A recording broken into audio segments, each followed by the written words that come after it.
Mun mielestä pitää käsitellä digiosaamista ja digitaitoa jokaisen omalta kohdalta. Meilläkin on suvussa 4 eri sukupolvessa väkeä, niin taidot on tosi erilaisia.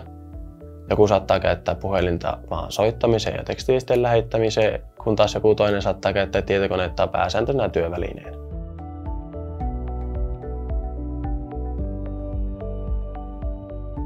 Mun läheiset on laajalla rintamalla tarvinnut apua, muun muassa puhelimen, tietokoneen, television, jopa tablettien käytössä. Sitten korona-aikana niin erilaisia yhteydenpitomahdollisuuksia mietittiin. Esimerkiksi puhelimen käyttö, että on ostanut uuden puhelimen tai saanut lahjaksi ja sitten se onkin ollut uuden merkkinen, josta ei ole aikaisempaa kokemusta. Niin siinä on sitten pitänyt neuvoa ja auttaa siinä käyttöönotossa.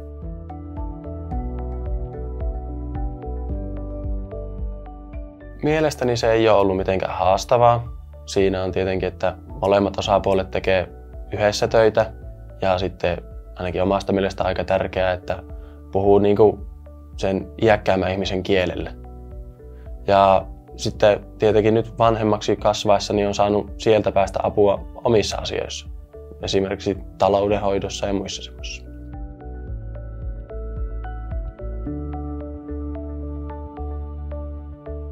Mun mielestä on tärkeää pysyä perillä läheisten ja sukulaisten elämästä. Ja erilaiset digitaidot mahdollistaa sen, että pystyy erilaisin keinoin pysymään perässä. Ja sitten meille nuorille, niin meille onkin tehtävä, että mahdollistetaan se ja ohjastetaan esimerkiksi sillä tavoin vanhemmille, että he ymmärtävät sen.